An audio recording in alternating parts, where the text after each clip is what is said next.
See Amanda. Yep. Do you want us to like say our number? Alright, so I have 6 people. If you guys want to raise your hands really quick so the camera can see you. 1, 2, 3, 4, 5, 6. Alright, thank you guys for listening to my speech. So when I was growing up, I was always known as a shy, quiet, reserved girl. Everybody knew it, and they never let me forget it. I remember my grandma, she would always say, "Why are you so bashful?"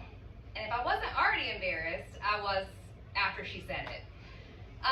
So I was always taught when you walk into a room, make sure that you speak to everyone in it. But to me, that sounded like a terrible idea.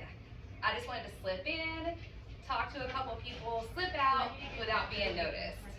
In school, when I was in high school, I was always fine as long as I wasn't singled out. So, fast forward a couple of years, quite a few actually, and COVID struck. So I had kids of my own, I had gotten married, and so there was an opportunity for me that came up with my children's preschool. They asked if any parents would like to become a teacher. So I thought, you know what, I'm going to apply. So I applied to become a teacher because I thought my kids would be there anyways, so I might as well take a chance. I wanted something greater than myself. I wanted to plant a seed and watch it grow. So I applied and I interviewed for the job, and I got it. And my husband and all my family were just flabbergasted. They couldn't believe that I, of all people, would want a job speaking in front of people, as I'm turning red right now probably. I feel very hot. So let's talk about the elephant in the room. Well, the elephant in my room, anxiety. So unfortunately, I've always battled with anxiety, especially speaking in front of people, but also just in my everyday life. I didn't want it to stop me from doing things, and it has. When I was in school, it stopped me from going to events because I would overthink it. And, you know, I noticed when I applied for my teaching job, I tried to come up with every opportunity to not do it. So I was like, oh, you know, what if I can't do the job? What if I get sick and I can't go to work? Like, what am I gonna do? And we had gotten a puppy about the same time, and I was like, who's gonna let the dog out if I go to work?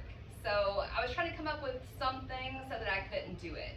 So my husband had said, oh, you know, what are your hours gonna be? And I was like, do you want me to just tell him I can't do it? And he's like, why would you jump automatically to say that you can't do it? So I realized that I was on the fence about going to work, and I was gonna let my anxiety get the best of me, and I wanted somebody to push me off the fence so that I didn't have to do it and I had somebody to blame. So I decided I'm not gonna do the anxiety, I'm gonna do the job. In the blink of an eye, the first day turned into 4 years later. And actually, I went back to school to get my degree in early childhood education. I finished my 4th semester, and I finished the 4th time on the president's list with a 4.0. And if you had asked me 2 or 3 years ago if I would have did that, I would have probably had anxiety about that too. But I decided to not let it get to me, because anything's impossible until it's done.